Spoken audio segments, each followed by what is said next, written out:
안녕하세요. 이런 쌀쌀한 날씨에 손을 후후 불어가며 군고구마를 먹고 있으니 이곳이 천국이 따로 없는 것 같습니다. 요즘은 군밤이나 군고구마 파는 곳을 찾기 힘들더라고요. 이런 것도 전부 편의점에서 파는 시대가 되었으니까요.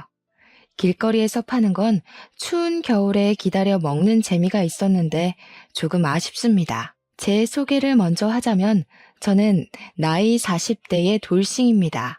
아이 하나 키우면서 감정적으로 힘들게 살다가 지금은 제 마음의 안정을 되찾고 행복한 추억만 안고 살고 싶어 노력하는 중이랍니다. 제 결혼 생활은 꽤 힘들었습니다. 바로 마마보이 같은 남편 때문이었죠. 지금은 그 마마보이 다시 마마님께 반품하고 어느 정도 회복을 마친 상태랍니다. 그런 제 이야기를 한번 시작해 보겠습니다. 끝까지 들어주시면 고맙겠습니다. 저는 어릴 때 참 힘들게 살았습니다. 다른 것보다도 제가 초등학생일 때 지게차를 운전하시던 우리 아버지께서 일을 하던 중에 차량이 전복되는 사고로 다리 한쪽을 못 쓰게 되었기 때문입니다.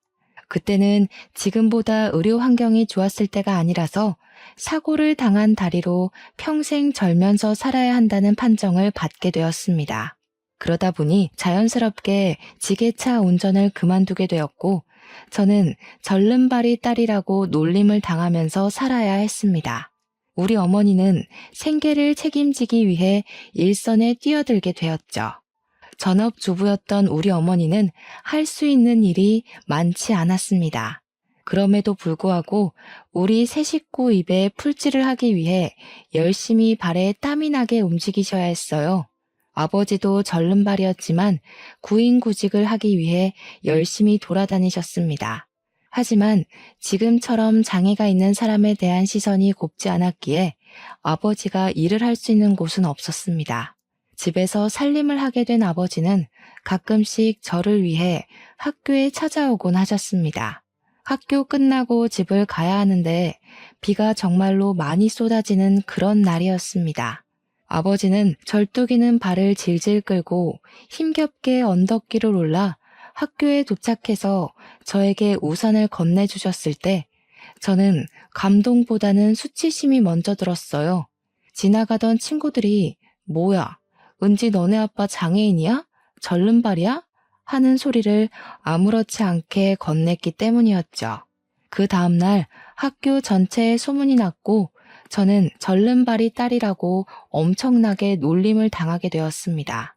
어린 마음에 아버지한테 다음부터는 쪽팔리니까 학교에 오지 말라고 큰 소리를 냈고요. 비가 오면 비를 맞고 집에 가곤 했습니다. 돌이켜보면 아버지께서는 많은 상처를 받으셨겠죠? 하지만 그때 저는 철이 없어 몰랐습니다. 그저 친구들이 놀리는 게 싫었고 우리 아버지가 장애가 있다는 사실을 꽁꽁 숨기고 싶어서였죠. 아버지와 저의 사이는 걷잡을 수 없는 깊은 골이 생기게 되었습니다. 커서는 물론 무척 후회하고 죄송스러웠죠. 아버지한테 그랬으면 안 되는 것이었는데요. 저의 이런 엇나가는 마음과 달리 아버지는 저를 늘 사랑해 주시고 아껴 주셨습니다. 어린 마음에 저는 그게 더 부담스럽기도 했어요. 제가 중학생이 되었을 때는 사춘기까지 겹쳐 아버지께 더 많은 화풀이를 하곤 했습니다. 학교에서 친구랑 싸우고 돌아오면 그게 다 아빠가 절름발이어서 장애가 있어서 친구들이 나를 우습게 보고 그런 것 같았고 성적이 떨어져도 아버지 때문에 신경 쓰여서 그런 것 같다는 생각이 들었어요. 제가 점점 마음의 문을 닫으니까 아버지한테 잘해야겠다, 오해를 풀고 화해해야겠다 하는 그런 생각이 점점 멀어지더라고요. 우리 어머니는 그런 내 마음도 모르고 늘 아빠한테 잘해야 된다면서 아버지 수발을 들게 했습니다. 나이도 어리고 사춘기까지 온 자식이 누가 병든 아버지 수발을 들고 싶겠습니까? 그때 저는 너무너무 싫었습니다. 그렇게 중고등학생 시절을 보낸 뒤 대학을 가게 되었는데 자취를 할 수 있는 형편이 아니어서 통학을 하게 되었습니다. 정말 1시간 반 거리의 학교를 다니면서 틈틈이 아르바이트를 하고 돈을 모아야 했기에 정말 더더욱 피곤하고 힘들었죠. 어렵사리 대학을 졸업하고 나서 열심히 취업 준비를 한 결과 목표하던 회사에서 합격 통보를 받았습니다. 저는 정말 하늘이 떠나가라 소리를 질렀죠. 기분이 너무 좋았습니다. 꽤 괜찮은 식품 기업이었고 중견 기업이라 회사 복지도 참 좋았어요. 가끔 가다가 냉동 만두를 박스로 챙겨주곤 했는데 우리 가족은 그 만두를 참 좋아했었거든요. 거기다가 식품도 전부 할인이 되고 가게에 도움이 돼 정말 행복했답니다. 냉동 만두를 한 박스 들고 오는 날은 주변 집들까지 전부 만두 굽는 냄새가 진동했을 정도였습니다. 그런 저에게 28살쯤 회사 동료의 주선으로 소개팅이 들어오게 되었어요. 사는 게 바쁘고 힘들고 집안을 여러모로 돌봐야 했기에 연애 같은 건 꿈도 꾸지 않았습니다. 하지만 소개팅이 떡하니 들어오니까 설레더라고요. 소개팅 당일에는 준비도 철저히 해서 나갔습니다. 소개팅남은 생각보다 멀끔하고 진중한 성격인 것 같더라고요. 뭐 하나를 해도 고민을 많이 하는 성격이었죠. 누가 보면 우유부단하다고 생각할지도 모르겠지만 저는 진중해 보여서 마음에 들었습니다. 그렇게 연애를 시작했고 연애의 끝은 역시 결혼이 아니겠습니까? 저에게 만난 지 6개월 만에 프로포즈를 했을 땐 솔직히 많이 놀랐습니다. 하지만 저에게는 첫 연애였고 제 눈에 콩깍지가 심하게 쓰여 있을 때라 너무나도 그 프로포즈가 좋았어요. 이 사람도 나만큼이나 나를 원하는구나 싶어서 같은 마음, 같은 하늘을 걸어간다는 느낌이 들었달까요? 하지만 걱정도 물론 됐습니다. 제가 취업한 지 3년 차였기에 모은 돈이 많지 않았거든요. 거기다가 제가 집에 생활비까지 일부 지원하고 있었기 때문에 돈이 거의 없다고 해도 무방할 정도였어요. 그래서 제가 예비 신랑에게 모든 걸 털어놓았을 때 예비 신랑은 저에게 그런 걱정 같은 건 하지 말라고 저를 다독여줬습니다. 자기한테는 청약으로 당첨된 아파트가 있어서 신혼집 걱정이 전혀 없고 혼수도 비싸고 좋은 거 필요 없다고 했어요. 저는 그런 예비 신랑의 말에 자신감을 가지고 결혼 준비를 시작했습니다. 그런데 아무 문제가 없는 것이 아니었습니다. 바로 남편의 홀어머니, 즉 시모가 문제였던 거죠. 처음 인사드리러 간 날은 제가 긴장도 많이 했고 잘 보이고 싶었는데 시모한테는 만만한 이미지를 심어줬던 것 같습니다. 그날 저한테 정말 취조하듯이 하나하나 다 캐물어 보셨거든요. 제가 진땀이 줄줄 흐를 정도였고요. 인터넷 사연에서만 보던 그런 사람이 나타난 거였죠. 대학은 어디 나왔냐, 부모님은 뭐 하시냐 하시길래 어머니는 마트에서 일하시고 아버지는 집에 계신다고 했죠. 그러니까 그 집 남자도 하는 게 전혀 없네 하시면서 혀를 차시더라고요. 그래서 그게 아니라 사고로 한쪽 다리를 절게 되어서 일을 못 하시는 거라고 솔직하게 말씀을 드렸습니다. 그러니까 시모될 사람이 저한테 사고 보상금은 받았니? 집에 현금 좀 있어? 하는 겁니다. 제가 그 말을 받아쳤어야 했는데 그놈의 첫 만남이 뭔지 제가 바짝 얼어서 아무 말도 못하고 말았어요. 예비 신랑이 뭘 그런 걸 물어보고 있냐고 예비 시모를 타박하고 나서야 정신이 제대로 들었을 정도였으니까요. 예비 시모는 거기서 멈추지 않고 이런 거 하나하나 다 알아야 하는 거라면서 현금이 얼마나 있는지가 제일 중요하다 했죠. 그래서 그때가 무척 과거이고 일하다가 난 사고라 보상금은 못 받았다. 생활비도 제가 보태고 있는 상황이라고 솔직하게 말했습니다. 그러니까 눈에 쌍심지를 켜고는 설마 결혼해서도 생활비 보태는 거 아니지? 우리 아들 뼈 빠지게 번 돈 그런 데다가 쓰는 거 절대 반대라고 하시더라고요. 그래서 저도 웃으면서 나름 반격을 시도했죠. 저도 나름 직장 다니면서 돈 벌고 있는데요. 제가 번 돈으로 생활비 보태드릴 거니까 너무 걱정하지 마시라고 했어요. 어차피 예비 신랑이랑 이 부분은 다 협의가 이뤄진 상태였고 저도 결혼하고 나서 우리 부부가 얼만큼의 생활비가 필요한지 아직 잘 몰라서 저희 부모님께도 말씀은 드려놨거든요. 이전처럼 생활비를 지원해 드릴 수 없을 것 같으니 모아둔 2천만 원을 드리겠다고. 생활비는 확 줄여서 용돈처럼 드려야 할 것 같다고요. 우리 부모님은 그 부분도 참 미안해 하셨지만 제가 모아둔 돈 드리는 거라고 하니 예비 신랑도 허락을 해줬어요. 결혼하기 전에 모아뒀던 돈이니까 알아서 쓰라고 배려를 해준 거죠. 아무튼 기가 센 예비 시모랑 밥을 먹고 난 뒤 자연스럽게 상견례에 관한 이야기까지 나왔고 바로 날짜를 잡게 되었습니다. 상견례 자리에서 제가 예상한 듯이 우리 부모님은 땀 뻘뻘 흘리면서 기가 센 시모한테 완전히 휘감겨 있더라고요. 시모가 설마 애들 결혼하는데 재 뿌릴 거 아니지 않냐면서 애들 등골 빼먹지 말자고 생활비에 관한 이야기를 못도 박았죠. 남편이 제 손을 콱 잡지 않았으면 벌떡 일어날 뻔했지 뭐예요. 이미 남편이랑은 다 상의가 되었기에 그냥 아무 소리 하지 않고 있었어요. 저희 부모님도 네네 하고 마셨고요. 물론 제 마음은 썩어 문드러지는 것 같았죠. 결혼하고 나서는 절대로 지지 말아야겠다고 다짐했습니다. 제 표정이 점점 굳으니까 예비 신랑이 예비 시모한테 한 소리 하더라고요. 엄마, 교양 없이 행동하지 마세요. 하고요. 그러니까 시모가 피식 웃으면서 교양? 교양? 내가 너 키운다고 얼마나 고생을 했니? 교양이 다 무슨 소용이야? 하시더라고요. 그러니까 우리 어머니께서 자식 하나 제대로 키우기가 참 힘든 거라고 고생 많이 하셨다고 인사치레를 했죠.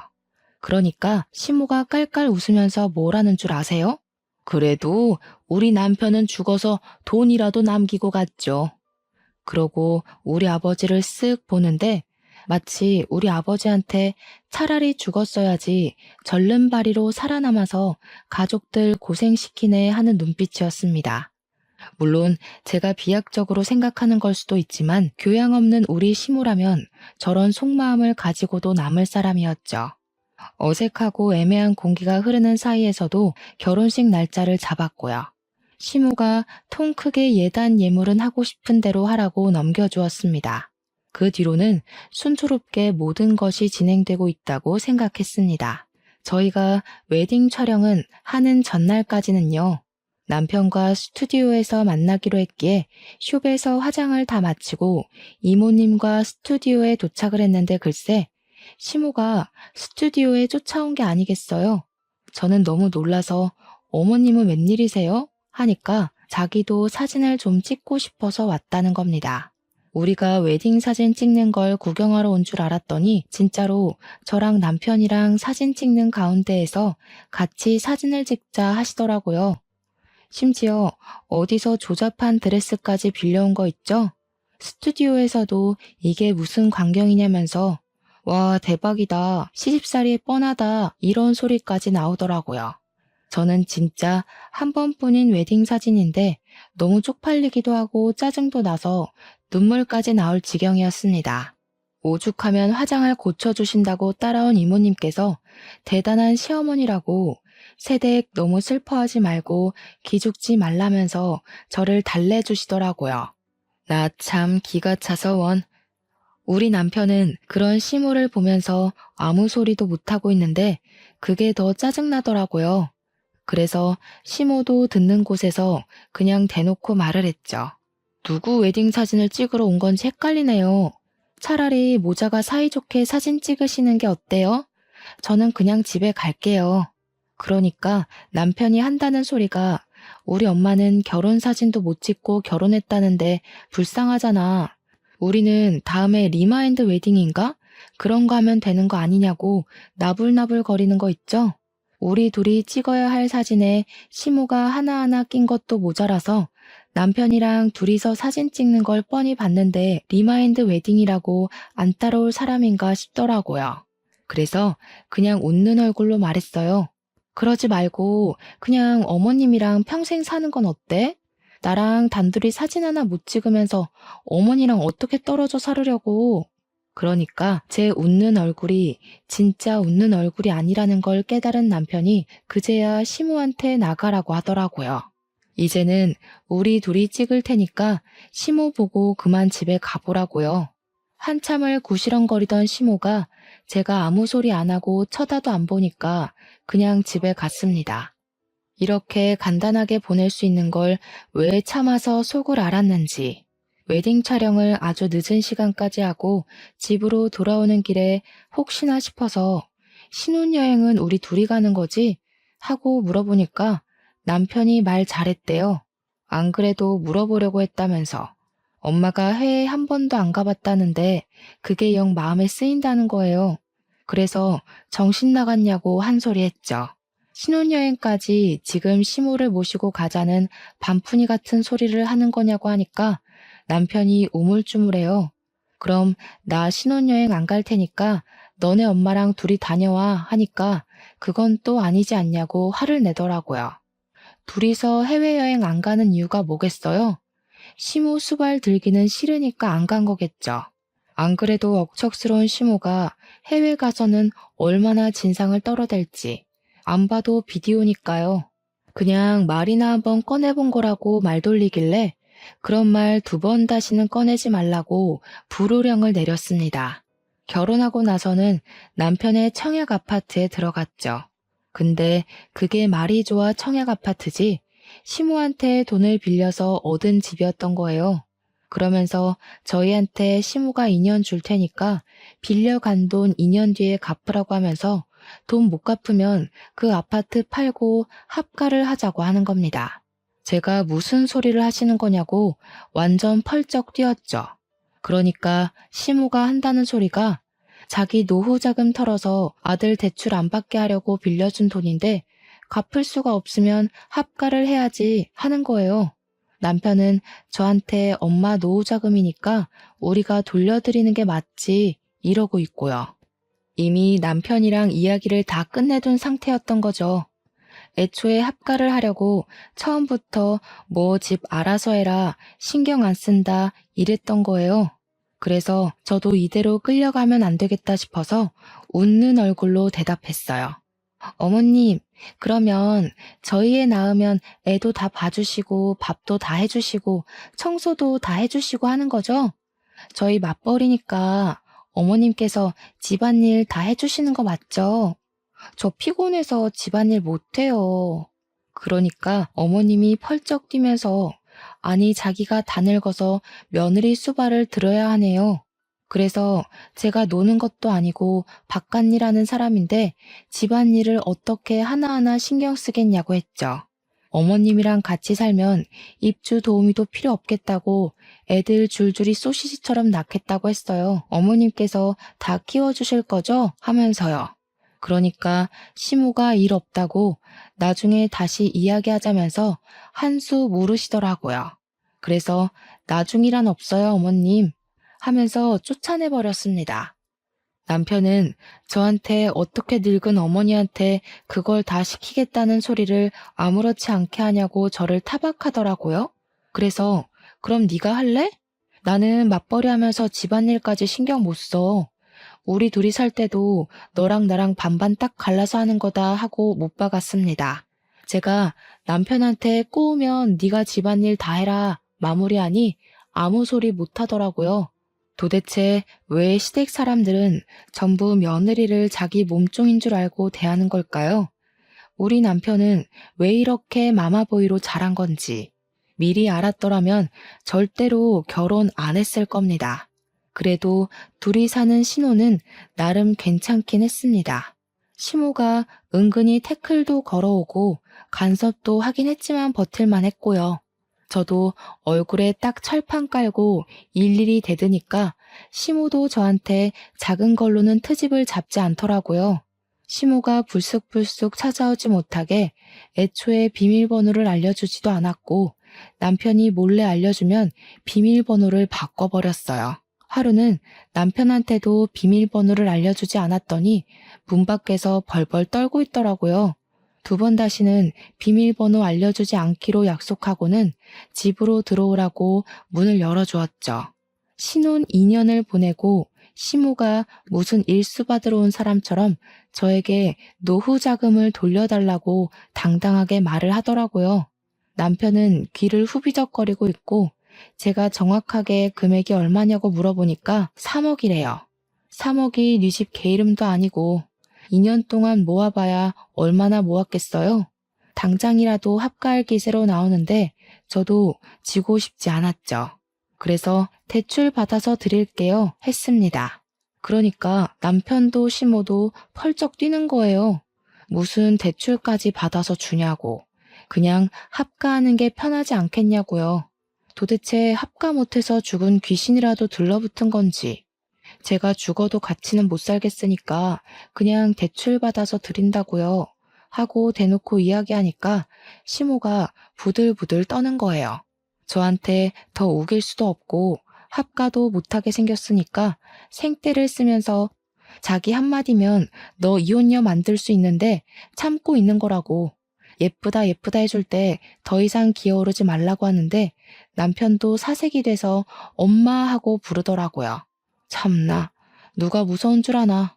제가 아무 소리 안 하고 귀만 후비적거리면서 파고 있으니까 시모가 막 소리를 질렀어요.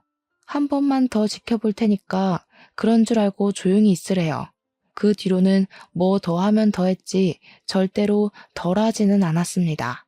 합가를 못한 게 그리 억울했는지 시모가 시킨 건지 몰라도 남편이 저녁마다 전화해서는 엄마 밥 먹었어? 우리는 이제 밥 먹어 이러면서 오늘 반찬이 뭔지 일일이 말하고 있더라고요. 그러면 시모가 한 30분쯤 지난 뒤에 저한테 전화가 오더니 어묵볶음 간장에 졸인 게 맞냐? 미역국에는 소고기보단 굴을 넣고 해야 우리 아들이 좋아한다. 굴은 오래 끓여야 탈이 안 나는 거라면서 일일이 훈수를 두는데 하루 이틀이면 몰라도 매일같이 저러니까 돌겠더라고요. 그날도 반찬 만드는 걸로 한 소리 하려고 하시길래 제가 먼저 선수를 쳤습니다. 어머님, 그러지 마시고 반찬이랑 국 좀 만들어서 집으로 보내주세요. 그냥 데워 먹는 게 저도 편해요. 내일부터는 부탁드릴게요. 하고 끊어버렸습니다. 그러니까 바로 또 전화 오는데 설거지 해야 돼서 바빠요. 하고 끊어버렸죠. 그 다음날 반찬을 해주셨게요? 당연히 안 해주셨죠. 대신 반찬 만드는 걸로 훈계하시던 전화도 뚝 끊어졌습니다. 주말이면 불러내서 오랜만에 얼굴 보자 하시는데 매주 보는 게 무슨 오랜만인지. 남편이랑 데이트하기로 했어요. 하고 피하고 제가 몸이 좀 안 좋아서요. 남편이랑 둘이 보세요. 하고 피했죠. 시모가 솔직히 자기 아들 보고 싶은 것도 있겠지만 저한테 잔소리하고 괴롭히고 싶어서 만나자는 소리로 들렸거든요. 속으로 그럴 거면 둘이 살지 왜 나랑 결혼해서 날 피곤하게 하나 하는 생각도 물론 들었죠. 하루는 장문으로 저한테 문자 메시지가 온 거예요. 우리 아들 옆에서 내조 잘하고 몸 관리 잘하고 있는 거 맞니? 임신은 왜 안 하니? 너 살쪄서 애가 안 생기는 거 아니니? 살 좀 빼라. 매일같이 몇 걸음 걸었는지 운동 몇 시간 했는지 나한테 보고하렴. 그래서 저도 최대한 예의를 갖추어서 답장을 보냈습니다. 회사 일하면서 저녁에 밥하고 빨래하고 하면 운동할 시간이 없네요. 아무리 남편이 가사를 좀 도와준다고 해도 전적으로 맡아주지 않는 이상 어렵겠어요. 남편한테 집안일 하라고 하고 저는 운동 다닐게요. 그러니까 바로 시모한테 전화가 오더라고요. 꼴릴 거 없어서 받았죠. 얘, 너 미쳤니? 우리 아들한테 집안일을 시키긴 왜 시킨다는 거야? 너 이혼당하고 싶어서 아주 수를 쓰는구나. 어머님 때문에 정말 이혼하고 싶네요. 누구는 뭐 이혼 안 하고 싶어서 가만히 있는 줄 아세요? 그렇게 귀한 아드님 보듬고 살 거면 결혼을 시키지 말았어야지. 결혼을 왜 시켜서 이러세요? 노총각 걷어준 거 고마운 줄 모르고 뻔뻔하긴 이 못돼 처먹은 아줌마 같으니라고. 다시 한 번 더 이혼하네 뭐네 하면 나도 가만 안 있어. 시모가 너 정신 나간 거야 뭐야? 야 이년아 하는데 전화 그냥 끊고 전원도 꺼버렸어요. 솔직히 이혼하고 싶은 마음이야 굴뚝같이 있었죠. 제가 친정에 이야기를 안 해본 것도 아니었어요. 그런데 친정엄마가 말리더라고요. 친정이 든든한 것도 아닌데 이혼까지 해서 낙인까지 찍히면 누가 절 데리고 가겠냐고요. 재혼이나 하겠냐면서 아직 살아본 지 얼마 안 됐으니까 버텨보라고 하는데 정말 가난이 죄구나 싶었습니다. 몇 개월을 고민하다가 결국에는 각방을 쓰자고 남편한테 이야기를 했어요. 그제야 시모한테 전화하는 것도 줄이고 연락도 못 오게 해주겠대요. 물론 그 약속은 한 달이 채 가지 않았습니다. 처음에는 집안일 도와주고 저랑 대화도 좀 하고 예전처럼 돌아오는 것 같더니 다시 아나무인 태도로 돌아가더라고요. 아, 이 사람은 갱생이 불가능한 사람이구나 싶어서 이혼이 답이다. 친정에 비비지 못하더라도 홀로 서기를 해보자 하고 결심했습니다. 그런데 하늘도 무심하시지. 그때 제가 임신을 하게 된 겁니다. 몸이 자꾸 축축 처지고 위열도 있고 감기 기운 같은데 이상하게 이전이랑 느낌이 다른 겁니다. 혹시 몰라 임신 테스트기를 해보니 두 줄이 딱 뜨더라고요. 병원에 갔더니 임신 5주 차라고 하는 거예요. 애가 생긴 마당에 홀로 서기는 물거품이 되었죠. 제가 임신했다고 하니 남편이고 친정이고 시댁이고 모두 경사났다고 난리가 났습니다. 웃긴 게 시모가 완전히 태세를 전환해서 저한테 너무 잘했다고 우리 며느리가 한 건 했다 난리를 치더라고요. 며느리 힘들어서 애 떨어지면 큰일 나니까 집안일 도와주라고 남편한테 눈치도 주고요. 저한테 무조건 아들일 거라고 우리 집안에 아들씨가 많다고 아주 장담을 하시더라고요. 그런 와중에 입덧이 시작되었고 입덧을 엄청 심하게 하는 바람에 남편은 제 눈치를 보면서 밖에서 밥을 먹고 들어오기 시작했어요. 처음에는 제가 아예 음식 냄새조차 못 맡았거든요. 그런데 한 16주쯤 지나니까 입덧도 사라지고 먹고 싶은 게 너무 많은 거예요. 그래서 남편 보고 일찍 들어와라. 같이 밥 먹자고 먹고 싶은 게 너무 많다고 이야기를 했죠. 근데도 자꾸 남편이 밥 먹고 왔다고 늦게 들어오는 거예요. 족발 먹고 싶은데 김치전 먹고 싶은데 하면 내일 낮에 사 먹으라고 지금 피곤해서 못 사다 준다고 서운하게 그러더라고요. 하루 이틀 지나니까 혹시 바람이 났나 싶어서 휴대폰을 뒤져보니까 글쎄 시무랑 밥을 먹고 들어오느라 늦는 거 아니겠어요? 너무 어이가 없어서 당장 남편에게 따지니까 제가 너무 이랬다 저랬다 시키는 게 많고 입덧도 하니까 배려하려고 먹고 들어온 거래요. 배려는 무슨 배려? 나랑 밥 먹는 게 배려해주는 거 아니냐고 했더니 그럼 우리 엄마는 혼자 밥 먹잖아 이러는 거 아니겠어요? 집에서 남편 기다리는 나는 혼자 아니냐고, 임신은 나 혼자 알아서 한 거냐고 따졌죠. 거기다가 제 뱃속의 아이가 17주의 딸이라는 걸 알게 됐거든요. 그랬더니 또 한 번 시모가 태세 전환을 하는 거예요. 아들인 줄 알았더니 어떻게 딸을 가질 수가 있냐면서 이제 집안일도 좀 하고 산모가 움직여야 애가 쑥쑥 나오는 거라고. 남편한테 집안일 시키지 말고 스스로 하라고. 나중에 애 낳고 어떻게 살림하려고 하는 거냐며 제 바가지를 긁었습니다. 와, 저는 뱃속의 아이 때문에 잠도 제대로 못 자는데 코 골면서 자는 주제에 손 하나 까딱 안 하는 남편이 너무 미웠어요. 그래서 저도 남편한테 아예 반기를 들었죠. 당신 좀 앉아봐. 임신, 출산, 육아는 나 혼자 하는 거야? 그런 거면 나도 정당한 대가를 받아야겠어. 아이에 대한 책임은 반반인데 임신도 출산도 다 나 혼자 하니까 불공평해. 임신 기간, 출산의 위험수당까지 계산해서 최저시급이랑 주유수당 계산해서 줘. 그러니까 남편이 펄쩍 뛰는 겁니다. 저는 아직 말이 끝나지 않았다고 혼자 죽을 것 같은 고통 참고 애 낳아야 하고 며칠간 몸조리 해야 되고 수유도 해야 되고 시터 비용, 출산 비용, 산후조리 비용 다 대라고 했더니 기가 막힌다고 하더라고요. 내가 고통받는 만큼 너는 돈으로 계산하라고 했더니 저한테 네 약이면서 왜 자기한테 돈 내라고 하는 겁니다. 내 약이면 당신은 친권, 양육권 다 포기한다는 소리지?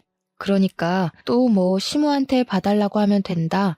어린이집 보내면 되지 않냐 하는데 어린이집 대기번호 받는 게 얼마나 힘든 건지 모르나 보더라고요.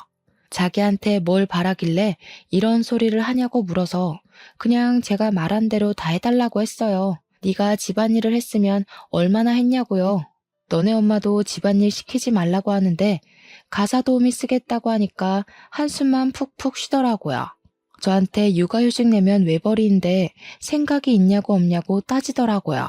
그날 이후로 냉전이 시작되었고 저는 남편과 대화조차 하지 않는 상태로 딸아이를 출산했습니다.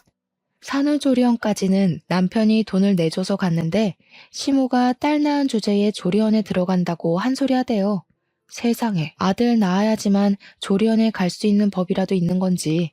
제가 어이가 없어서 아들이든 딸이든 핏줄 낳은 건데 뭐가 그렇게 문제라고 몸조리도 못하게 하는 거냐고 따졌습니다. 아들, 딸 차별하는 인터넷에서 보던 막장 시모냐고 되물었더니 저한테 우리 아들 밥 못 챙겨 먹을까 싶어서 그런 거다 하시더라고요.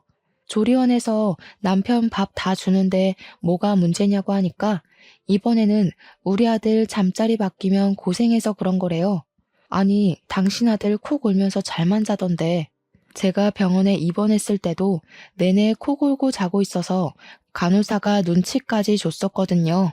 어머님, 잠자리 바뀌면 못 잔다던 사람이 코를 너무 골아서 간호사도 눈치 줬어요. 아내가 출산하고 입원해 있는데 그렇게 꿀잠 자는 사람 처음 봤대요, 글쎄. 그러니까 걱정하시려면 제 걱정을 좀 해주시는 게 어떨까요? 출산하고 제가 힘들었죠. 저 인간이 힘들 일이 뭐가 있겠어요, 어머니? 남편 자는 거 제가 동영상 찍어둔 거 있는데 한번 보실래요? 눕자마자 코부터 고는데 누구 닮았는지 신기하더라고요. 그러니까 시모가 킁킁 하면서 남편한테 엄마 집 와서 쉴래? 잠자리 바뀌니까 힘들지? 하더라고요. 우리 남편 장하게도 산후조리원에 산모들 많아서 부끄럽다면서 시댁에 가더라고요. 다른 집은 남편이 수유도 도와주고 유축도 도와준다던데 저는 혼자서 낑낑거리면서 하고 있었죠. 우리 남편은 다른 남편들이 아기 보느라 정신없을 때 시무랑 둘이 와서 면회 시간에만 쓱 보고 가더라고요. 저한테 애 얼굴이 왜 이렇게 빨간색이냐며 원숭이 같다고 하는데 시모는 제 얼굴 한번 보고 딸아이 얼굴 한번 보더니 성형수술비 좀 많이 나가겠네 하더라고요. 누가 봐도 남편 판박이죠? 자세히 보니까 어머님도 좀 닮았는데 어머님 유전자인 것 같으니까 수술비 적금 꼭 들어주세요. 그랬더니 둘 다 똥 씹은 표정으로 나가더라고요. 그렇게 조리원에서 퇴소하고 나서부터 진짜 육아전쟁이 시작되었습니다. 시모가 도와주면 된다고 호언장담을 하던 남편의 말과 달리 시모는 단 한 번도 도와주러 오지 않았고요. 친정에 이야기했더니 엄마가 와서 도와주시겠다고 하더라고요. 아빠도 와보고 싶어 하셨지만 다리가 불편해서 오래 움직일 수 없어서 못 오신다고 했어요. 친정 찬스로 그래도 밤에 잠은 자면서 아이를 케어했는데 엄마가 일을 하시니까 언제까지 도와주실 수가 없었어요. 그중에서 새벽 수유가 정말 힘들었는데 전몸살까지 겹치는 바람에 남편에게 도와달라고 낑낑거리면서 이야기를 했죠. 유축해놓은 거 데워서 먹여만 주라고 너무 아파서 못하겠다고 하니까 무슨 애엄마가 엄살이 그렇게 심하냐고 타박을 하는 겁니다. 내일 출근해야 하는데 지금 잠 깨면 어떻게 자라고 하는 거냐고 그 말에 너무 서러워서 제가 소리를 쳤어요. 내가 밖에서 애 낳아왔어? 네 딸인데 어떻게 그런 식으로 말을 할 수가 있어? 네가 애한테 해준 게 뭐야? 목욕 한번 씻겨준 적 없는 사람이 저러니까 화나서 소리를 쳤더니 그 새벽에 시모한테 스피커폰으로 전화를 걸대요. 엄마가 와서 좀 도와줘. 나보고 애 젖을 먹이라 하잖아. 그게 뭔 소리냐? 우리 아들이 젖이 나와 뭐가 나와? 그래서 저도 전화기에 대고 소리를 꽥 질렀습니다. 유축해 놓은 거 먹여달라 하는데 그게 뭐가 문제예요? 그거 하나 못할 거면 애는 왜 낳았어? 너네 먹여 살리려고 일하는 우리 아들이 불쌍하지도 않니? 아들, 자는데 자꾸 피곤하게 굴면 우리 집 와서 자고 출근해. 남편이 전화를 뚝 끊더니 우리 엄마 말 들었지? 이러면서 의기양양하게 굴더라고요. 그 말에 너무 열이 뻗쳐서 그 새벽에 전몸살로 퉁퉁 부은 몸을 이끌고 짐을 싸서 친정으로 갔습니다. 남편이 짐 싸는 저를 보면서 너 뭐하냐? 하는데 꺼지라고 너랑은 못 살겠다고 했어요. 네 입으로 네 자식이라고 한 내 자식 데리고 나갈 테니까 너는 아빠 노릇 할 생각도 하지 말고 권리도 찾으려고 하지 마. 황당해하고 있는 남편 놈을 뒤로하고 택시 잡아서 친정으로 울면서 갔죠. 제가 엉엉 우니까 엄마도 아빠도 놀래서 이게 무슨 꼴이냐고 그 새벽에 잠옷바람으로 달려 나오셨어요. 시모가 나한테 이혼당하고 싶냐고 막말한 거, 남편이 마마보이라는 거 죄다 일러바치니까 엄마도 아빠도 황당해 하셨습니다. 엄마가 그 정도였냐고 하는데 제가 그냥 참고 살라며 하며 빽 소리를 질렀죠. 아빠는 엄마한테 한 소리 했어요. 우리 딸이 최우선이지 어떻게 딸한테 참고 살라고 할 수가 있냐며 온 가족이 서로에게 미안하다고 이야기하면서 그날 밤 오래간만에 푹 잠을 잤습니다. 다음날 날이 밝자마자 시모가 저한테 전화를 해서는 어디냐고 집 나갔다면서 하고 묻더라고요. 한 번은 단판을 지어야겠다고 생각이 들어서 친정 왔다고 이야기를 했더니 콧방귀를 끼더라고요.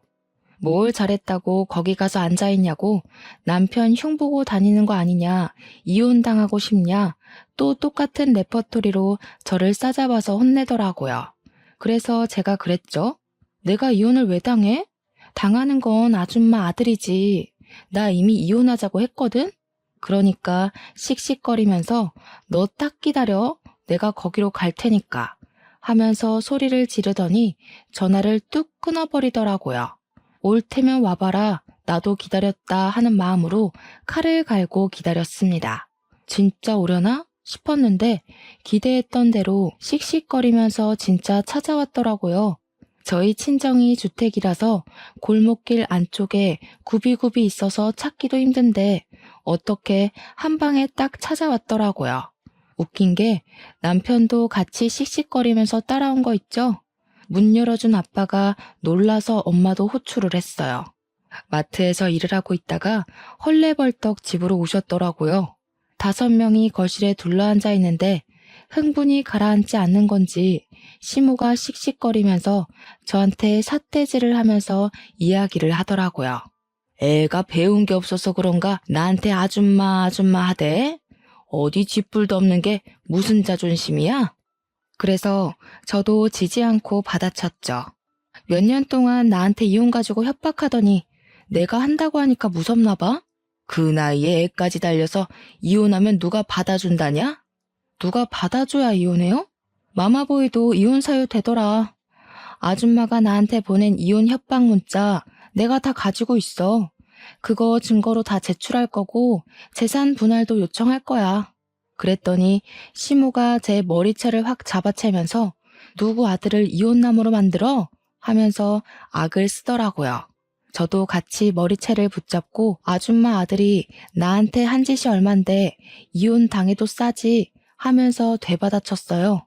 내 새끼 친권, 양육권 다 들고 올 거고 양육비도 꼬박꼬박 받을 거니까 각오하라고요. 우리 남편이랑 엄마가 놀래서 저랑 시무랑 뜯어말리고 있는데 아빠가 딱 한마디 하셨습니다. 교양 없이 굴 때부터 알아봤어. 어디 쌍놈의 옆에 내가 우리 귀한 딸을 그딴 식으로 괴롭히고 머리채까지 뜯어? 당신 덜 자란 아들 평생 옆구리에 끼고 살아. 아예 젖까지 먹이지 그래? 내 딸 고생시키지 말고 아들 수발이나 들면서 사셔. 아이고 누가 그런 말하면 무서워서 벌벌 떨 줄 알고? 그쪽이나 평생 한쪽 다리 절면서 딸한테 기대 사셔. 나도 하자 있는 부모 딸린 계집애 처음부터 집에 들이기 싫었어. 떡하니 아들이라도 낳았으면 몰라. 그 말에 우리 엄마가 부엌으로 가서 김장할 때 쓰는 굵은 소금을 시무랑 남편 얼굴에 패대기 치듯 뿌렸어요. 놀래서 도망가길래 엄마가 부정 탄다고 2번 다신 오지 말라고 현관문을 쾅 닫아버렸습니다. 그런데 밖에서 갑자기 으악 하는 소리가 들리는 거예요. 아직 추운 겨울이었고 우리 집이 다세대 주택 2층이었거든요. 전날 눈이 펑펑 왔고 살짝 녹은 다음 얼어붙었기에 돌계단이 미끄러운 상태였습니다. 남편이 그 계단을 씩씩거리면서 내려가다가 그만 자빠진 거예요. 엉덩방아를 찧으면서 내려간 게 아니라 얼굴부터 엎어지면서 막 대굴대굴 구른 거죠. 좁은 돌계단을요. 시모가 놀래서 아들아 아들아 하면서 119 좀 불러달라고 엉엉 울고 있는데 자세히 보니까 남편 무릎이 돌아가 있더라고요. 일단 놀래서 119는 불러줬죠. 그날 저녁에 시모한테 전화가 오더니 우리 아들 무릎뼈가 부러지면서 십자인대가 파열됐고 그 탓에 다리를 절게 됐다면서 저보고 책임을 지래요. 엉엉 울면서 저한테 빨리 와서 병수발을 들어야지 뭐하고 있냐고 소리를 치는 겁니다. 저는 너무 고소해서 웃음이 날 것 같았죠. 제가 거길 왜 가요? 평생 한쪽 다리 절면서 사는 아들 잘 돌보면서 사세요. 다리 불편한 우리 아빠한테 하자 있는 부모라고 막말하더니 아줌마는 하자 있는 아들이 생겨버렸네? 양심도 없지. 하자 있는 그놈 간호를 왜 내가 합니까? 저도 하자 있는 놈이랑 살 생각 추호도 없으니까 늙어 죽을 때까지 옆구리에 끼고 병간호하세요. 그러면서 침을 칵 퇴하고 뱉었습니다. 꼴 좋다고 깔깔거리면서 웃어도 좋고요. 그리고 바로 변호사 선임해서 이혼 소송도 시작했어요. 재산 분할도 받을 수 있다고 하길래 조금이지만 받게 되었고 위자료도 당연히 받았죠. 친권, 양육권 당연히 아이가 어리기 때문에 저한테 왔고요. 전 남편이 저한테 가끔 연락 와서는 보고 싶다고 우리 딸 한 번만 봤음 소원이 없다고 하는데 저는 모르쇠했죠. 누구시냐고 우리 애는 아빠가 없어서요 했습니다. 저한테 그러지 말라고 애원을 하면서 엉엉 우는데 엄마 찾던 사람 다 어디 갔는지 이제 와서 저한테 약한 모습 보여주면 제가 뭐 냉큼 좋다고 받아줄 거라고 생각한 거죠. 그 생각 자체가 저를 바보로 본 거 아니겠어요? 이때다 싶어서 차단해버리고는 2번 다신 연락하지 말라고 면접 교섭권 당당하게 신청해서 오라고 했죠. 그래도 아이한테는 아빠이니까 면접 교섭권 신청해서 들고 오면 보여줄 수밖에 없는 현실이니까요.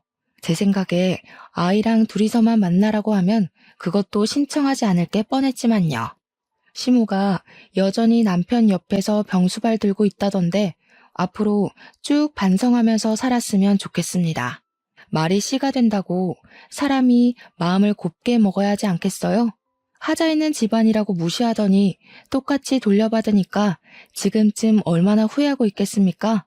저희 아버지를 절름발이라고 무시한 것도 마마보이 아들 둬 놓고 저한테 갑질한 것도 평생 속죄하고 후회하면서 살길 바라고 있어요. 이래서 당장 코앞의 일도 모르는 거라는 말이 있나 봐요. 청취자 여러분들도 항상 어디서나 말 조심하시고 받은 만큼 꼭 돌려주면서 사시길 바랍니다. 누군가에게 상처를 주면 그만큼 부메랑으로 돌아오는 법이라는 거 명심하셨으면 좋겠어요. 그러니까 내가 받은 상처도 꼭 그 사람에게 돌아갈 것입니다. 현명한 여러분의 선택을 저는 응원하고 지지하겠습니다. 여러분도 저의 홀로서기를 응원해 주시면 감사하겠습니다.